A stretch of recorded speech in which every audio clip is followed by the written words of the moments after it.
नमस्कार साथियों, कैसे आप सभी। उम्मीद है आप सभी बहुत अच्छे होंगे। और आज के इस वीडियो में हम लोग पढ़ने वाले हैं 12th केमिस्ट्री का सॉलिड स्टेट का एक टॉपिक, जो कि रहेगा आपका क्लासिफिकेशन ऑफ सॉलिड्स, ठोसों का वर्गीकरण। इसके अंतर्गत हम लोग देखने वाले हैं कि जो सॉलिड होता है वो कितने प्रकार के होंगे, ऐसा करके। चलिए स्टार्ट करते हैं।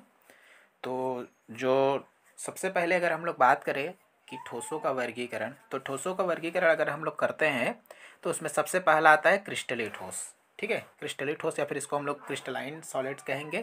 तो क्रिस्टली ठोस कहने का मतलब ये हो जाएगा, क्रिस्टली ठोस उसको कहेंगे जिसके अव्ययी कण। सबसे पहले तो हम ये जानते हैं कि कोई भी जो सॉलिड होता है वह छोटे छोटे कणों से मिल करके बना होता है, और जिस कणों से वह मिल करके बना होता है वह उसका कण जो है वो उसका अव्ययी कण कहलाता है।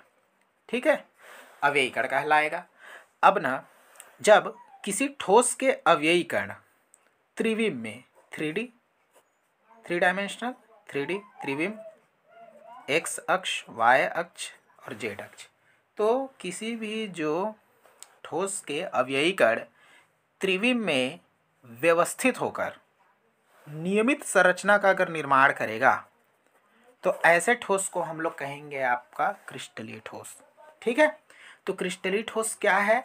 तो ऐसे ठोस जिनके अव्ययी कण त्रिविम में एक नियमित क्रम में व्यवस्थित हो करके संरचना का निर्माण करेगा, जिस ठोस का निर्माण करेगा वह ठोस आपका क्रिस्टलीय ठोस कहलाएगा।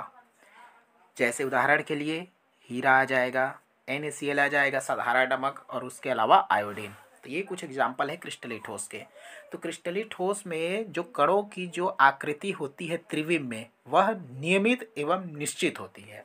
ठीक, चलिए आगे देखते हैं। आगे आपका आएगा अक्रिस्टलीय ठोस। अक्रिस्टलीय, नॉन क्रिस्टलाइन सॉलिड्स।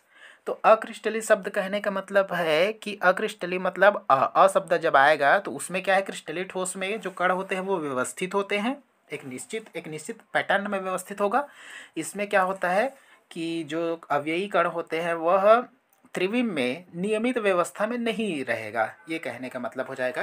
तो ऐसे ठोस जिनके अव्ययी कण किसी नियमित क्रम में व्यवस्थित नहीं होता है वह आपका कहलाता है अक्रिस्टलीय ठोस। ठीक है, जैसे इसमें आ जाएगा रबर, कांच और उसके अलावा प्लास्टिक। ठीक है, चलिए तो ये आ जाएगा। अब अगर उसके अलावा अगर मैं बात करूँ कि और कौन कौन से जो आपके जो ठोस होते हैं, तो अगला आएगा आपका आणविक ठोस। ठीक है, मॉलिक्यूलर सॉलिड। अब ये क्या होता है आणविक ठोस? तो आणविक ठोस सुन करके हम लोगों को लगता है अणु। ठीक है, तो ऐसे ठोस जिनके क्रिस्टलों की संरचनात्मक इकाई जो है अणु होती है उसको हम लोग आणविक ठोस कहते हैं। ठीक है, कहने का मतलब क्या हो जाएगा कि आणविक ठोस, अब वो ठोस है तो उसकी जो संरचनात्मक या फिर जो रचक कण होंगे या फिर अवयवी कण होंगे वो कैसे होंगे, अणु होंगे, तो उनको हम लोग आणविक ठोस कहेंगे। ठीक है, और ये जो अणु होते हैं उनके मध्य वांडर वाल जो बल है वो पाया जाता है। ठीक है, एग्जाम्पल के लिए ठोस कार्बन डाइऑक्साइड, बर्फ, नेफ्थलीन, ये आ जाएगा। ठीक है, चलिए अब अगर बात करूं कि और कौन से प्रकार होते हैं, तो अगला प्रकार आपका आएगा धात्विक ठोस, मेटेलिक सॉलिड। ये धात्विक ठोस किसको कहेंगे? तो धात्विक ठोस ऐसे पदार्थ होते हैं जिनके क्रिस्टलों की जो संरचनात्मक जो इकाई हो जाएगा ना, जैसे आणविक ठोस में क्या है, आणविक ठोस में जो आपका अव्ययी कण है वो कौन है, अणु है। तो धात्विक ठोस में जो अव्ययी कण हो जाएंगे वह आपका धातु हो जाएगा, धातु परमाणु हो जाएगा, तो उसको हम लोग क्या कहेंगे, आपका आणविक ठोस कहेंगे। ठीक है, तो ये हो जाएगा आपका धात्विक ठोस। तो धात्विक ठोस वे पदार्थ होते हैं जिनके क्रिस्टलों की संरचनात्मक इकाई धातु परमाणु होती है, और इन ठोसों के परमाणुओं के मध्य में धात्विक बंध पाया जाता है। जैसे कि अलग अलग प्रकार के बंध होते हैं ना, आयनिक बंध, सहसंयोजक बंध, वैसे ही आपका क्या होता है, धात्विक बंध होता है। ठीक है, तो उनमें क्या पाया जाएगा, आपका धात्विक बंध पाया जाएगा। एग्जाम्पल के लिए कॉपर, सिल्वर और निकिल।